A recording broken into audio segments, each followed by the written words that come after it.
Nascimento, crescimento, desenvolvimento, trajetória de intensas atividades, de frutos, de multiplicação. Prédios podem ter vida, prédios podem ser duplos, prédios podem estar em comunidade. Um prédio pode ter significados, um prédio pode ter história.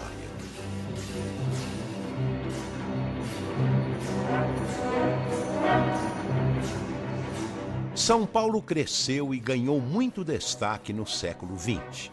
Com o capital acumulado pela cafeicultura e por circunstâncias históricas das guerras mundiais, a cidade foi se modernizando e industrializando até virar uma grande potência. São Paulo se tornou o principal centro financeiro, corporativo e mercantil da América Latina, e seu espaço urbano teve que acompanhar esse crescimento. Toda essa evolução e progresso provocaram uma intensa urbanização da cidade, que foi se tornando a mais populosa do Brasil e uma das mais populosas do mundo. Hoje, São Paulo é uma das 10 cidades com maior concentração de habitantes do mundo, uma das 20 mais globalizadas e um dos 15 maiores PIBs do planeta. O planejamento, urbanização, engenharia e arquitetura da cidade não poderiam deixar de acompanhar seu lema de cidade que não para. São Paulo era uma cidade muito pequena, era uma vila. E a partir de 1850, quando o café começou a ter um desenvolvimento econômico importante, São Paulo foi se tornando a grande cidade brasileira e da América Latina. Pois bem, esse desenvolvimento lento durante 3 séculos, que com o café teve o grande desenvolvimento e depois, com o início da industrialização, outro grande desenvolvimento, fez com que o nosso centro, onde estavam concentrados os setores comerciais, financeiros, fosse se expandindo. Então, da Praça da Sé, foi para a Rua Barão de Itapetininga, e a Rua Barão de Itapetininga, no ano de 1950, era Oscar Freire da época, a rua chique das lojas, etc. E a Rua 15 de Novembro era o grande centro dos bancos existentes até então. Com a saturação do centro, o centro financeiro pulou para a Avenida Paulista. E o centro comercial da Barão de Itapetininga pegou a Rua Augusta e foi descendo a Rua Augusta. Saturada essa parte, o centro financeiro foi para Faria Lima e Berrini. Na parte comercial começam a surgir os shopping centers, né? Eles ficam localizados basicamente no eixo da Faria Lima e o final dos Jardins. Então, esse caminhar do setor financeiro, que traz consigo as zonas comerciais, fizeram que essa expansão da cidade fosse se verificando sem um planejamento mais abrangente.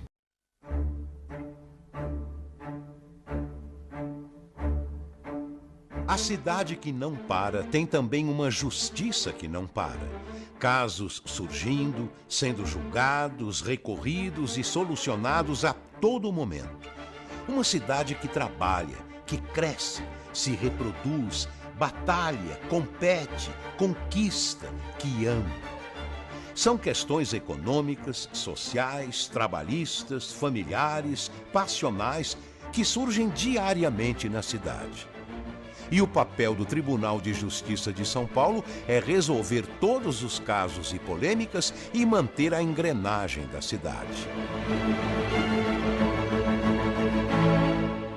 O tribunal é o responsável por receber os casos que precisam passar por uma segunda instância, ou seja, eles já foram julgados, mas houve alguma discordância de uma ou ambas as partes em relação à decisão. A partir do momento em que alguém recorre, é função do tribunal encaminhar e solucionar o julgamento.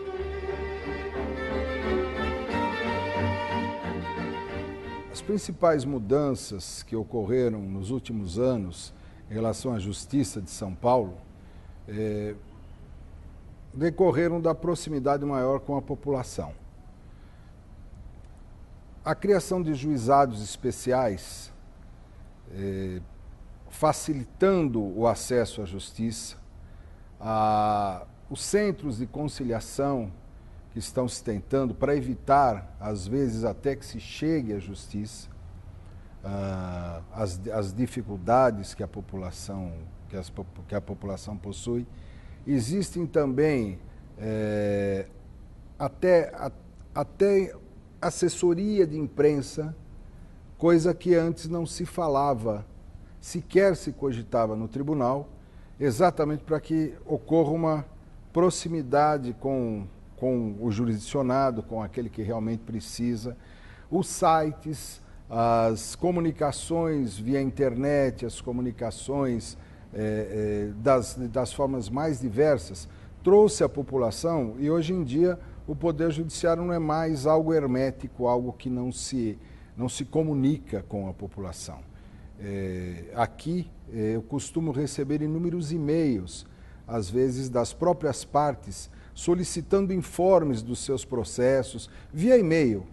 E dentro da possibilidade nós temos atendido e passado os informes, coisa que antes era um acesso muito difícil, não se conseguia.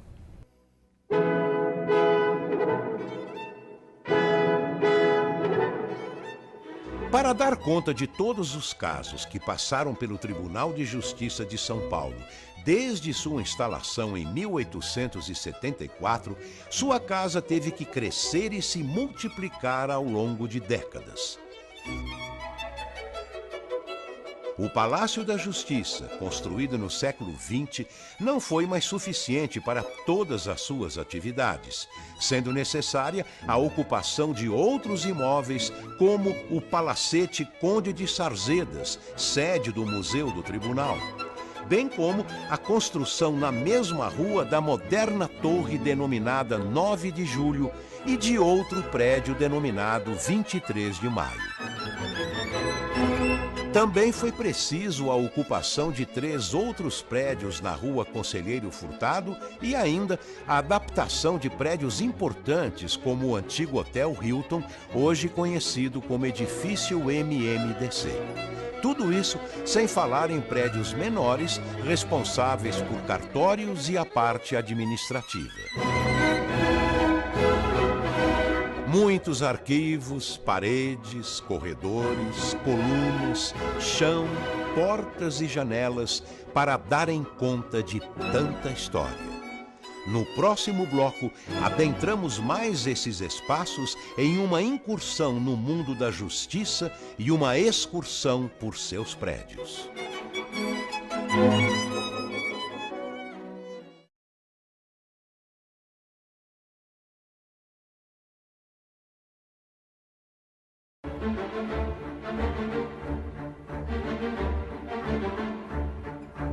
O Tribunal de Justiça de São Paulo foi instalado em 1874 e, desde então, já teve muitas configurações e muitas sedes. Hoje, o tribunal comporta 360 desembargadores e dezenas de juízes que dão conta de uma média de quase 1 milhão de recursos em andamento. São diversos gabinetes, seções, câmaras, sendo que para cada câmara há em média 5 desembargadores responsáveis. Os tipos de ações são inúmeros, desde questões de consumidores, passando por conflitos de família, homicídios, tributos. O tribunal vem sendo responsável por importantes julgamentos, como o da constitucionalidade de leis estaduais e municipais, de casos como o do Pimenta Neves,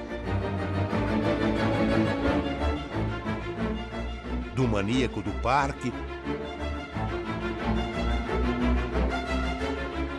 do coronel Ubiratã, do promotor Igor, da Suzane Richthofen, do caso Isabela Nardoni, entre outros. O tribunal faz história junto com a história de São Paulo e aumenta suas casas para tantas filiações.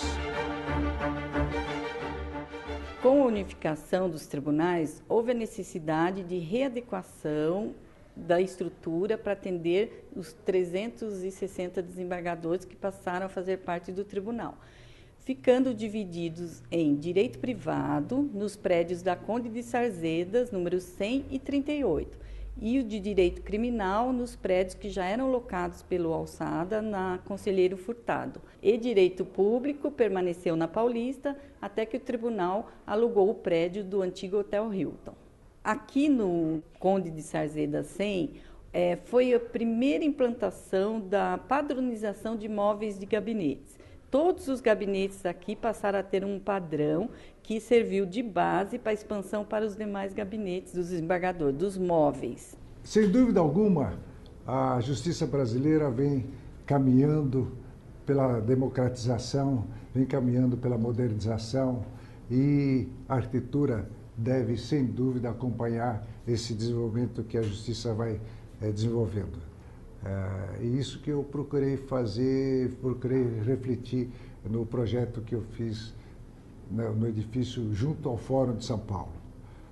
Aquela curva com vidro espelhando faces da cidade e fazendo com que lá dentro os próprios desembargadores, nos seus gabinetes curvos, sentissem bastante à vontade no seu mobiliário. E eu acho que esse caminhar junto da arquitetura com o conteúdo da justiça é um aspecto importante, é um aspecto interessante do próprio desenvolvimento brasileiro.